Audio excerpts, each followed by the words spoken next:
Hi and good afternoon. Welcome to video number 29 of National Bookstore's #Read Out Loud Challenge. For every 75 videos uploaded of people reading aloud an excerpt from a book, National Bookstore has pledged to set up one library.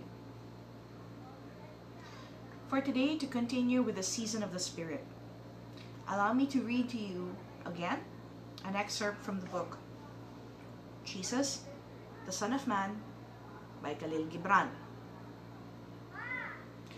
In particular, allow me to read to you the account of a man outside of Jerusalem on Judas.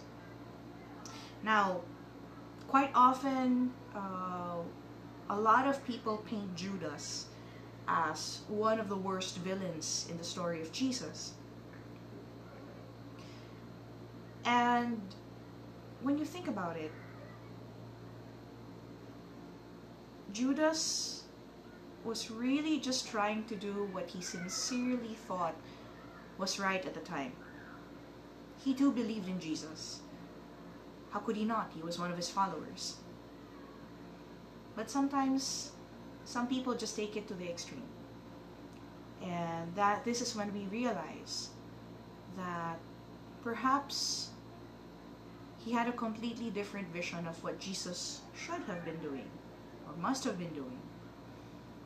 And he just took matters into his own hands.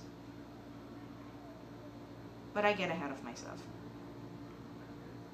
So here's a man outside of Jerusalem on Judas. Judas came to my house that Friday, upon the eve of Passover, and he knocked at my door with force. When he entered, I looked at him, and his face was ashen. His hands trembled like dry twigs in the wind, and his clothes were as wet as if he had stepped out from a river. For on that evening there were great tempests. He looked at me, and the sockets of his eyes were like dark caves, and his eyes were blood-sodden. And he said, I have delivered Jesus of Nazareth into the hands of his enemies and to my enemies. Then Judas wrung his hands, and he said, Jesus declared that he would overcome all his foes and the foes of our people. And I believed and I followed him. When first he called us to him, he promised us a kingdom mighty and vast. And in our faith we sought his favor that we might have honorable stations in his court. We beheld ourselves princes dealing with these Romans as they have dealt with us. And Jesus said much about his kingdom, and I thought he had chosen me as captain of his chariots and a chief man of his warriors. And I followed his footsteps willingly. But I found it was not a kingdom that Jesus sought, nor was it from the Romans he would have us free. His kingdom was but the kingdom of the heart. And I heard him talk of love and charity and forgiveness. And the wayside women listened gladly, but my heart grew bitter and I was hardened. My promised king of Judea seemed suddenly to have turned flute player, and to soothe the mind of wanderers and vagabonds. I had loved him as others of my tribe had loved him. I had beheld him a hope and a deliverance from the yoke of the aliens. When he would not utter a word or move a hand to free us from that yoke, and when he would even have rendered unto Caesar that which is Caesar's, then despair filled me and my hopes died. And I said, he who murders my hopes shall be murdered, for my hopes and expectations are more precious, far more precious than the life of any man. Then Judas gnashed his teeth, and he bent down his head. And when he spoke again, he said, I have delivered him up and he was crucified this day. Yet when he died upon the cross, he died a king. He died in the tempest as deliverers die, like vast men who live beyond the shroud and the stone.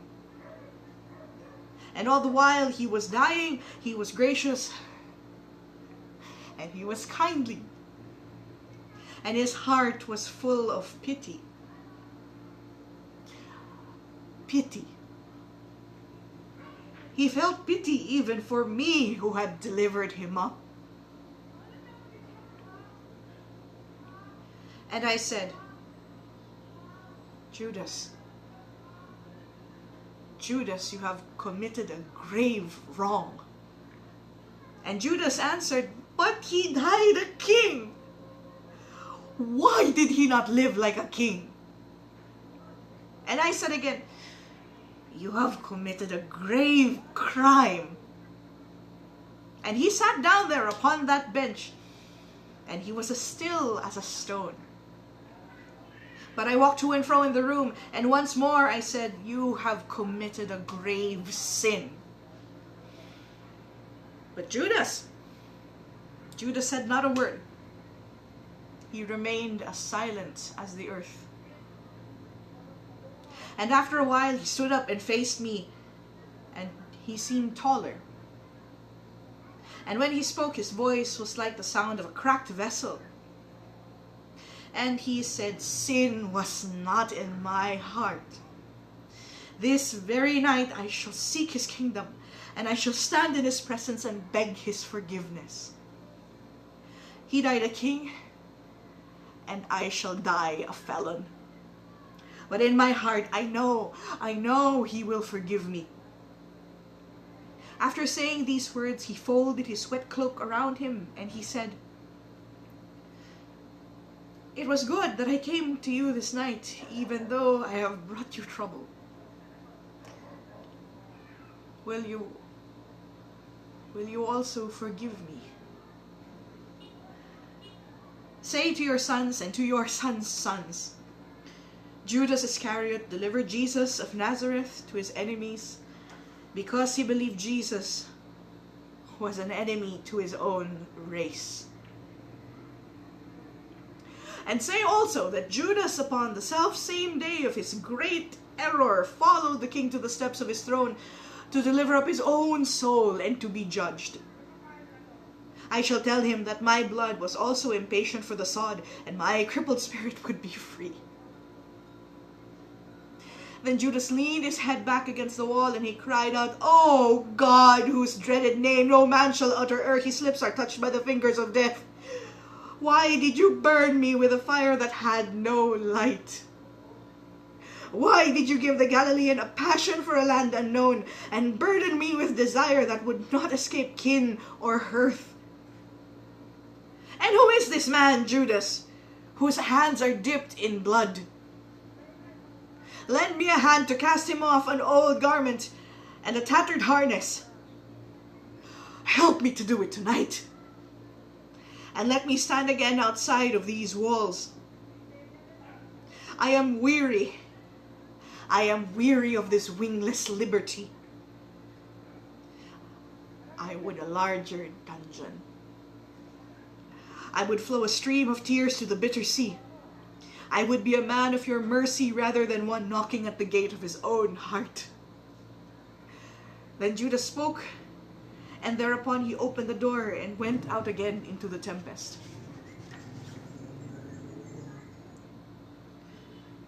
Three days afterwards, I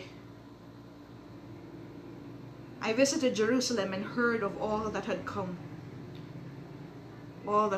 to pass. And I also heard that Judas had flung himself from the summit of the high rock.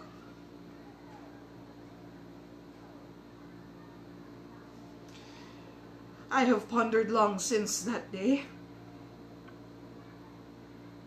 and I understand Judas. He fulfilled his little life, which hovered like a mist on this land, enslaved by the Romans. while the great prophet was ascending the heights. One man longed for a kingdom in which he was to be a prince. Another man desired a kingdom in which all men shall be princes.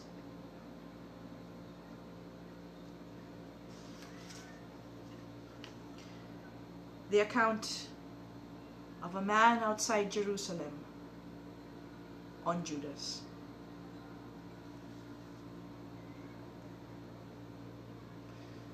Thank you for joining me for video number 29 of National Bookstore's #Read Out Loud Challenge. Please do join us. It's for an excellent cause. I do look forward to watching the rest of your own uploads. Thank you, and have a meaningful week ahead of you. Take care.